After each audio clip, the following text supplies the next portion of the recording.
আসসালামু আলাইকুম। আইসিটি বাংলাদেশের পক্ষ থেকে আপনাদের সবাইকে স্বাগতম। আমি আছি মাহিনুর রহমান হৃদয়। ডিপ্লোমা ইঞ্জিনিয়ারিং গাইডলাইন সিরিজের আজকের এই পর্বে আমরা ডিপ্লোমা ইঞ্জিনিয়ারিংকে আমাদের কীভাবে দেখা উচিত সেই বিষয়টি নিয়ে আমরা কথা বলবো। আমরা সবাই জানি ডিপ্লোমা ইঞ্জিনিয়ারিং হলো একটি কারিগরি শিক্ষা অথবা পলিটেকনিক শিক্ষা, যেখানে 4 বছর মেয়াদে পড়াশোনার পাশাপাশি আমাদেরকে হাতে কলমে শেখানো হয়। শেখার পরে আমরা জব মার্কেটে নিজের অবদান রাখতে পারি, অর্থাৎ আমরা সহজে একটা জব পেয়ে যেতে পারি। তাহলে আমি কেন বললাম আমাদেরকে কিভাবে দেখা উচিত? তার মানে আমরা কি যেভাবে দেখি সেটা কি ভুল? আসলে ভুল না। কিন্তু আমি মনে করি ডিপ্লোমা ইঞ্জিনিয়ারিংটাকে আমাদের একটু অন্যভাবে দেখা উচিত। তাহলে যদি হয়, আমি বিষয়টাকে এভাবেও বলি যে সাপও মরল, লাঠিও ভাঙল না। এরকম একটা কথা আমাদের লাইফে, আমাদের জীবনে প্রচলিত আছে। তার মানে আপনার ইনকামও হলো, আপনার শিক্ষাটাও ভালোভাবে আপনি করতে পারলেন। তাহলে আমরা কেন ওই দৃষ্টিভঙ্গিতে দেখব না? আমরা শুধুমাত্র কেন ইনকামের চিন্তা করি, কিন্তু প্রকৃত শিক্ষা, প্রকৃত ইঞ্জিনিয়ারিং শিক্ষাটা কিন্তু আমরা নিতে পারি না। তো সেই জন্য আজকে আপনাদের এই ভিডিওটি আমি আপনাদেরকে উপহার দিতে চাচ্ছি। সেটি হচ্ছে যে আমরা ডিপ্লোমা ইঞ্জিনিয়ারিং যেভাবে করি, যেভাবে চিন্তা করি, সেই চিন্তাটার মধ্যে ভুল বলবো না, বাট সেই চিন্তাটা ওইভাবে না করে আমরা যদি সেটাকে অন্য অ্যাঙ্গেলে, অন্য দৃষ্টিতে দেখি, তাহলে আমাদের জন্যই বেটার হয়। সেটি কি? সেটি বলার আগে আপনাকে আমরা যেভাবে দেখি সেটা একটু বলি। সেটি কি? আমরা যারা ডিপ্লোমা ইঞ্জিনিয়ারিং করি অথবা ডিপ্লোমা ইঞ্জিনিয়ারিং করতেছি, করব অথবা করে ফেলেছি, সবারই মাথার মধ্যে প্রথমে একটা যে চিন্তাটা করে সেটা হচ্ছে কি, চিন্তাটা আসে সেটা হচ্ছে কি, ডিপ্লোমা ইঞ্জিনিয়ারিং করতেছি, পড়াশোনা করব, হাতে কলমে কিছু টুকটাক কাজ শিখবো, দেন 4 বছর পরে আমি একটা জব করব। সবাই ম্যাক্সিমামই, মেজরিটি পার্সেন্ট কিন্তু এভাবেই চিন্তা করি, আমরা সবাই করি এটাই। তো এটা কি ভুল? না, এটা আসলে ভুল না। সবাই তো স্বাবলম্বী হতে চায়, সবাই সেটেল হতে চায়, সবারই টাকা দরকার। হ্যাঁ, তাহলে এই চিন্তাটা কি ভুল? না, এই চিন্তা একদমই ভুল না। কিন্তু তাহলে সেটা কি? সেটা আমাদের কি অন্যভাবে কীভাবে আমাদের চিন্তা করা উচিত? কীভাবে অন্যভাবে আমরা চিন্তা করতে পারি, দেখতে পারি? যেখানে আমাদের দুইটাই বেনিফিশিয়াল হয়। অর্থাৎ আমরা প্রকৃত ইঞ্জিনিয়ারিং শিক্ষাটাও পাই, পাশাপাশি আমাদের যে চাহিদা, আমাদের যে আকাঙ্ক্ষা, সেটাও আমরা পূরণ করতে পারি। সেটি কীভাবে করব? তাহলে প্রথমে আগে বুঝতে হবে ইঞ্জিনিয়ারিং এবং ইঞ্জিনিয়ার কী। আমরা সবাই জানি ইঞ্জিনিয়ার কাদেরকে বলে। আপনি 4 বছর একটা পরিবেশে পড়াশোনা করেছেন, পড়াশোনা করবেন, সেই পরিবেশে আপনি অনেকগুলো শিক্ষা পাবেন, অনেক কিছু শিখবেন। হাতে কলমে, যেহেতু আপনি হাতে কলমে শেখার জন্য এখানে ভর্তি হয়েছেন, অবশ্যই হাতে কলমে কিছু শিখবেন। শিখার পরে ওইটা গণ্ডিটা পার হওয়ার পর, অর্থাৎ 4 বছর কমপ্লিট করার পরে আপনি হয়তো আরেকটা পরিবেশে যাবেন, এই পরিবেশটা ছেড়ে। সেই পরিবেশে যখন মানুষ জানতে পারবে আপনি একজন সিভিল ইঞ্জিনিয়ার, আপনি একজন কম্পিউটার ইঞ্জিনিয়ার, আপনি একজন ইলেকট্রিক্যাল অ্যান্ড ইলেকট্রনিক্স ইঞ্জিনিয়ার, অথবা আপনি একজন ফুড ইঞ্জিনিয়ার, মানুষ যখন জানতে পারবে, তখন সেই ডিপার্টমেন্ট রিলেটেড আপনাকে কিছু কাজ, আপনাকে কিছু প্রবলেম আপনাকে দিতে পারে। যদি আপনি ওই প্রবলেমগুলো সলভ করতে পারেন, দেন আপনাকে তারা মনে প্রাণে বিশ্বাস করবে আপনি একজন ইঞ্জিনিয়ার। যদি আপনি প্রবলেমগুলো সলভ করতে না পারেন, তখন তারা আপনাকে নিয়ে সন্দেহ প্রকাশ করবে। আপনি যে 4 বছর পড়াশোনা করছেন, কষ্ট করে পড়াশোনা করছেন, এই পড়াশোনাটা করলেনটা কি? তাহলে ইঞ্জিনিয়ারিং জিনিসটা কি? ইঞ্জিনিয়ারিংটা হচ্ছে আপনি 4 বছর একটা বিষয় নিয়ে, একটা ডিপার্টমেন্টে আপনি পড়াশোনা করেছেন, সেই ডিপার্টমেন্টের টপিকসগুলো আপনি আয়ত্ত করেছেন। আয়ত্ত করার পর যখন আপনি সেই গণ্ডিটা পার হবেন, পার হওয়ার পরে অনেকগুলো মানুষ আপনাকে বিভিন্ন রকম ওই ডিপার্টমেন্ট রিলেটেড বিভিন্ন রকম প্রবলেম, অথবা অনেকগুলো কোম্পানি আপনাকে ওই ডিপার্টমেন্ট রিলেটেড অনেকগুলো বাস্তবভিত্তিক প্রবলেম আপনাকে দিবে। ওই প্রবলেমগুলো আপনাদেরকে সমাধান করে দিতে হবে। যদি সমাধান করে দিতে পারেন, তখন তাদেরকেই বলা হয় ইঞ্জিনিয়ার, তখন তাদেরকে বলা হয় ইঞ্জিনিয়ারিং স্টুডেন্ট। এটাই আমাদেরকে মনে রাখতে হবে। এটা যদি আমরা মনে রাখতে পারি যে একজন ডাক্তার, যেমন একজন ডাক্তার কি করে, তার কাছ থেকে মানুষ কী চায়, সেই ডাক্তার এটা কমপ্লিট করে একটা রোগী তার কাছে আসার পরে বলে আমার এই সমস্যা, আমাকে একটু ট্রিটমেন্ট দেন। তো সেই ট্রিটমেন্ট দিয়ে তাকে সুস্থ করে, তখন তাকে ডাক্তার বলে। না হলে অন্যরা কি বলে, যদি ট্রিটমেন্ট যদি উল্টা হয়ে যায় অথবা ভুল হয়, হ্যাঁ, অথবা যদি রোগটাকে যদি সে ঠিক করতে না পারে, তখন রোগী কী বলে সেটা আমরা সবাই আয়ত্ত করতে পারতেছি, তাই না? তো একজন ইঞ্জিনিয়ারের কাছ থেকে ঠিক সেম, আপনি যে ডিপার্টমেন্টে পড়াশোনা করেছেন, সেই ডিপার্টমেন্টেরই কোনো না কোনো সমস্যা আপনাকে দিবে। সেটা কোম্পানি হোক, কোনো একটা ব্যক্তি হোক, যে কেউ হতে পারে, কোনো একটা সমস্যা আপনাকে দিবে, সেই সমস্যাটা আপনাকে সমাধান করে দিতে হবে। যদি করে দিতে পারেন, তাহলে আপনার ভিতরে ইঞ্জিনিয়ারিং কোয়ালিটি আছে। যদি করে দিতে না পারেন, তাহলে তারা বলবে আপনি ইঞ্জিনিয়ার কিনা আমি সন্দেহ, তাও কী করছেন এত 4 বছর পড়াশোনা করে, এই কথাটার সম্মুখীন হতে হবে। তাহলে প্রথমে আমরা জেনে নিলাম যে ইঞ্জিনিয়ারিং শিক্ষাটা কী, ইঞ্জিনিয়ারিং কী, কাদেরকে ইঞ্জিনিয়ারিং বলে।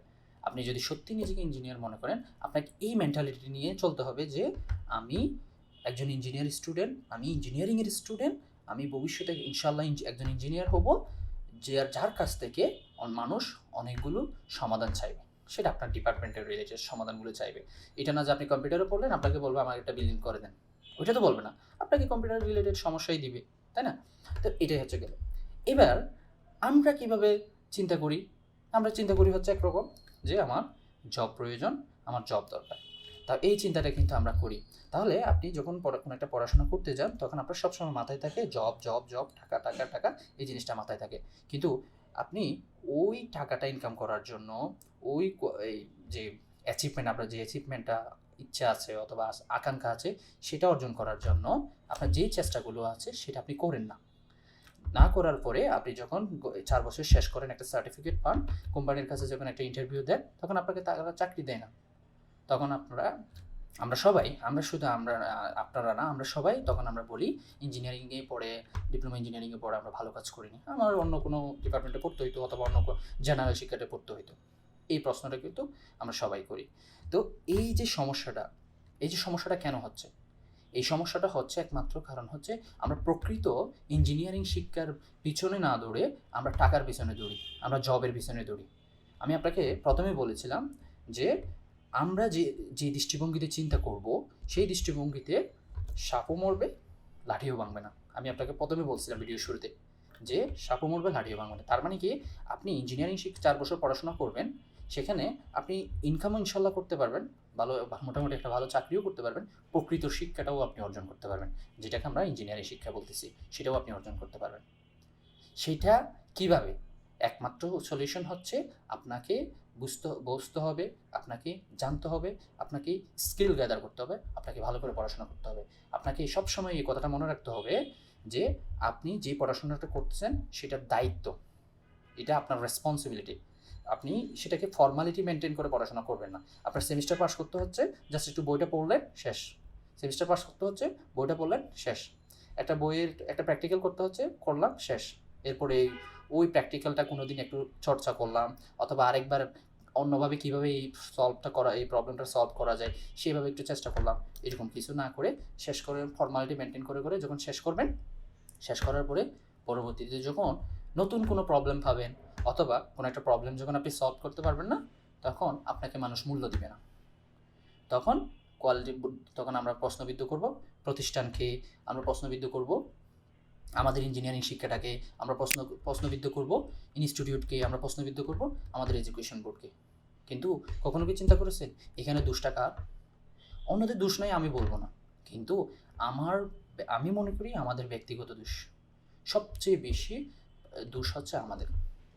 আমরা শুধুমাত্র লাইফে শুধু অন্যদের উপর দোষ দিতে থাকি, কিন্তু আমি যে ভিতরে ক্ষয় হয়ে যাচ্ছি অন্যদেরকে দোষ দিয়ে, সেই জিনিসটা আমরা ফিল করি না।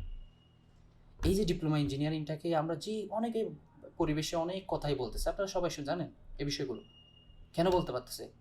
কারণটা হচ্ছে ভালো ইঞ্জিনিয়ার বের হচ্ছে, ডিপ্লোমা ইঞ্জিনিয়ার বের হচ্ছে 4 বছর কমপ্লিট করে, কিন্তু প্রকৃত ইঞ্জিনিয়ার বের হচ্ছে না।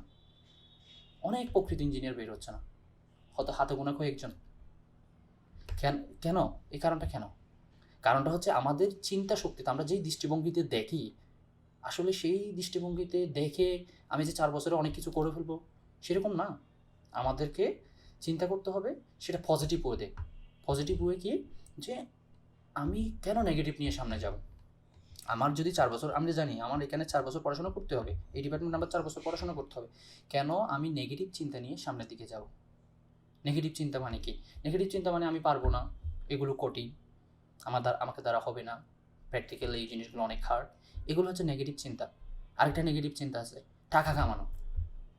আরে আপনি পড়াশোনা করতে যাচ্ছেন, বই প্রথমে না খোলার আগে, আপনি ভর্তি না হওয়ার আগে আপনি টাকার চিন্তা করতেছেন। আমি জানি আমাদের সবারই টাকা দরকার, আমরা সবাই জানি টাকা দরকার, কিন্তু আমি শিক্ষাটা গ্রহণ করেন না, শিক্ষাটা আগে নেন, টাকা অটোমেটিক চলে আসবে। এই জন্য একদিন শাইখ আহমদুল্লাহ হুজুর, আপনারা সবাই চিনেন, শাইখ আহমদুল্লাহ হুজুর একটা কথা বলছিল, একটা ইউনিভার্সিটির কনভোকেশনে, মেবি ওরিয়েন্টেশন ক্লাসে সম্ভবত। আপনি চেষ্টা করবেন প্রকৃত শিক্ষা অর্জন করতে, প্রকৃত শিক্ষা, যেই শিক্ষা দিয়ে আপনি মানুষকে হেল্প করতে পারবেন। টাকা আপনি আপনার পিছনে চলে আসবেন ইনশাল্লাহ। এটা বিশ্বাস করেন, দেখবেন ইনশাল্লাহ আপনার ডিপ্লোমা ইঞ্জিনিয়ারিং ক্যারিয়ারটা সুন্দরভাবে চলতেছে এবং যাচ্ছে। আপনি হ্যাপি থাকবেন, আপনি যেখানে আছেন হ্যাপি থাকবেন। সো সবসময় পজিটিভ থাকবেন, পজিটিভ বিষয়গুলো নিয়ে সামনের দিকে আগানোর চেষ্টা করবেন। এই আশা রেখে আজকে এই ভিডিওটি এখানে শেষ করলাম। আল্লাহ হাফেজ।